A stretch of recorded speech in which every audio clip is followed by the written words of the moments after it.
예, 오늘은요, 물질을 이루는 원자입니다. 자, 물질을 이루는 원자요. 제가 이 단원에서 이제 처음 수업을 하면서 이제 어떤 이야기를 했었냐면요, 원소, 원자, 그리고 분자에 대해서 이야기를 했었는데요. 분자는 이제 다음 차시에서 제가 또 다루게 될 겁니다.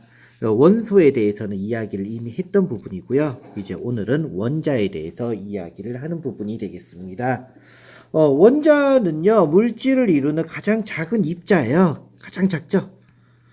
더 이상 쪼갤 수 없다라고 이야기는 보통 합니다. 쪼갤 수 없다. 근데 현대 과학에서는 솔직하게는 쪼갤 수는 있습니다. 왜 우리가 보통 우라늄을 갖다가요, 이제 충격을 주어서요, 플루토늄이라든지 뭐 다른 것들로 쪼개죠. 헬륨이라든지 이렇게 해서요. 실제로 지금은요, 더 이상 나눌 수 있지만요, 중학교 수준에서는 더 이상 쪼갤 수 없다라고 이야기를 하자라는 겁니다. 어느 정도로 작냐면요, 제가 이제 학교에서 가르치는 교과서에 의하면요, 예를 들어서 수소 원자입니다.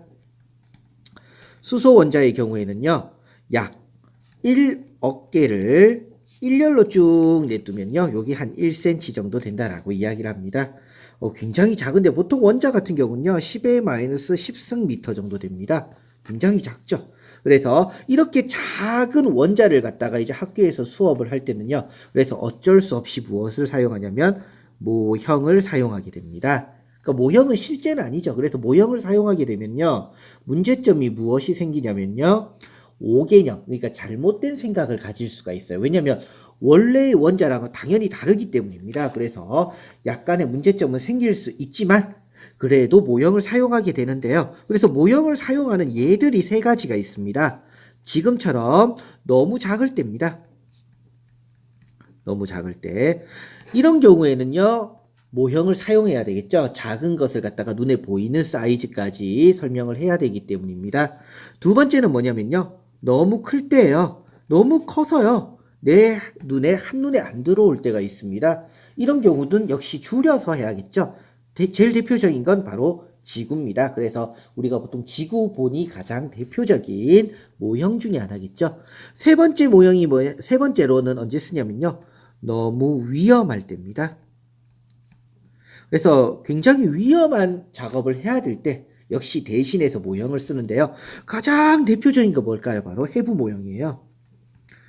사람의 인체 장기에 대해서 알아봅시다 하고는요, 실제 사람의 배를 가를 수는 없겠죠. 그래서 그런 경우에는요, 해부 모형을 사용하게 됩니다. 그래서 이렇게 모형을 사용하게 되는데요. 자, 그러면 원자는요, 어떻게 이루어져 있을까요? 그래서 이러한 원자에 대해서 이제 원자의 모양에 대해서 이야기를 하게 됩니다. 과학자들이요. 이 원자는 대체 어떻게 생겼을까? 이때 그냥 개념적으로 얘기가 아니고요. 과학적으로 이제 최초로 이야기한 사람이 누구냐면 돌턴이라는 사람입니다.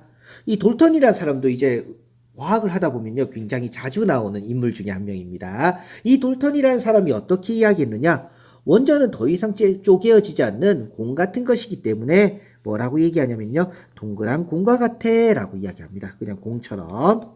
그런데 이 돌턴 이후에 무엇이 발견되냐면요, 발견된 게 굉장히 중요합니다. 전자가 먼저 발견돼요. 음극선 실험이라는 게 있는데요, 이제 이 음극선에요, 자석을 가까이 가져갔더니 그 음극선이 휘더라 이거예요. 이걸 통해서 이제 전자라는 걸 발견하게 되는데, 이 전자는 마이너스 전하를 띱니다. 그러니까 플러스 전기, 마이너스 전기 중에 마이너스 전하를 띈다고 생각을 하세요. 이걸 가지고 이게 이제 원자에 있다는 것을 알아내고는요, 무엇을 합니까? 이거를 갖다가 표시를 해야겠죠. 이걸 한 사람이 누구냐면 톰슨이라는 사람입니다. 그래서 이 전자를 갖다 표시해야 되는데 어떻게 하느냐? 돌턴의 모형을 약간만 변형을 합니다. 그래서 어떻게 하냐면 동그란 공에 전자는 마이너스 전하니까 전자가 중간중간에 박혀 있어 라고 이야기해요. 하지만 모든 물질은 중성이겠죠. 그렇기 때문에 전자가 박혀 있는 곳을 제외한 나머지는 플러스일 거야 라고 이야기를 하게 됩니다. 이걸 갖다가 건포도 푸딩 모형이라는 표현을 많이 씁니다.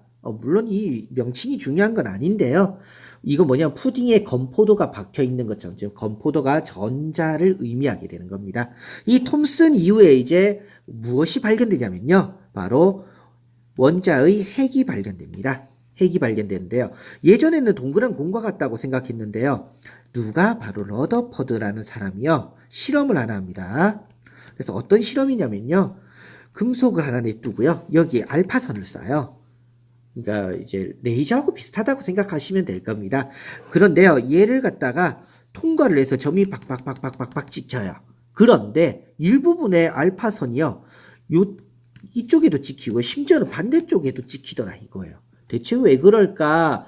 여기에 대해서 연구를 하다 보니 뭐냐면, 원자는 동그란 공이라고 생각을 했는데 실제로는 대부분이 비어 있으니까 통과하더라 이거예요.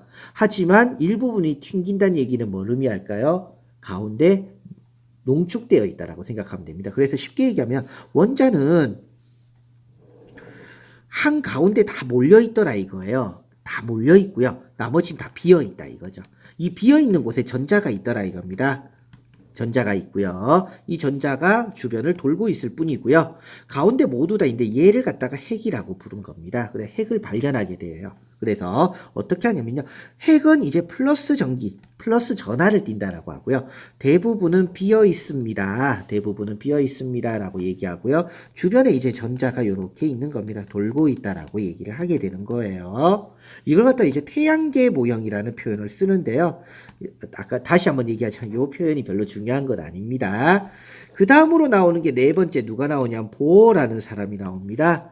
이 보어라는 사람은 이제 무슨 이야기를 하게 되냐면요, 전자가 돌긴 도는데 그냥 도는 것이 아니라 자신만의 길이 있을 거야 라고 하고 궤도가 있다라고 하는데요. 지금부터 우리가 이제 봤던 그림이 나옵니다. 바로 아마 이런 그림일 거예요.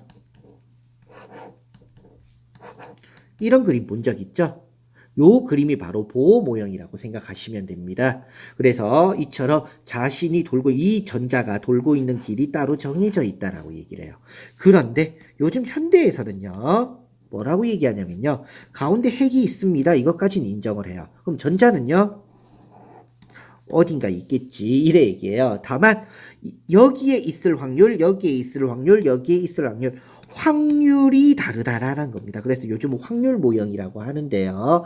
이 확률 모형을 가지고 이제 나중에 뭐 오비탈이라든지 뭐 굉장히 어려운 개념들이 나옵니다. 중학교 2학년 수준에서는요, 거기까지는 굳이 다루시지는 않아도 될 겁니다. 그래서 이렇게 이야기를 하게 됩니다.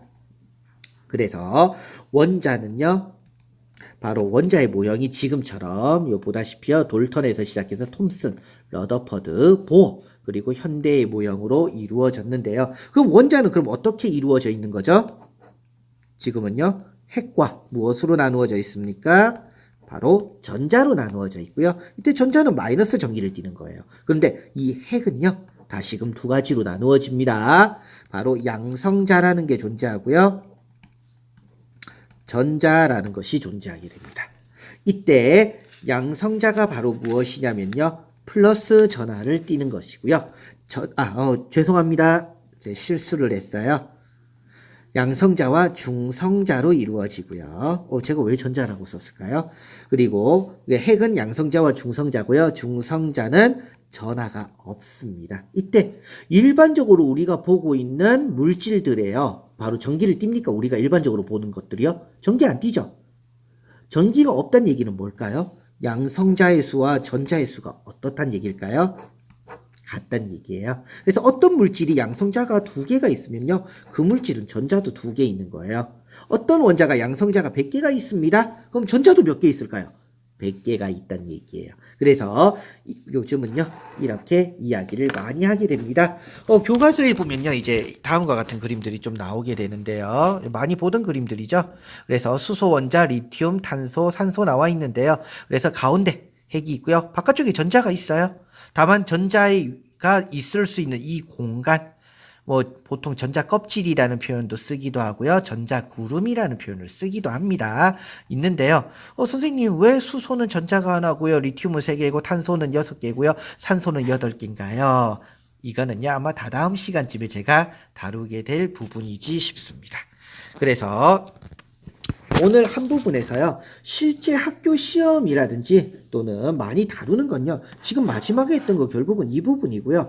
앞부분에 했던 것들 있죠? 앞부분에 지금 모형을 사용하는 예라든지 원자의 모형 이런 것들은요, 선생님들에 따라서 아마 내시는 선생님들도 있고요, 내시지 않는 선생님도 있지 싶습니다. 이런 것들은요, 뭐 상황에 따라서 하시는 수밖에 없을 것 같아요. 예, 오늘 내용은 여기까지입니다.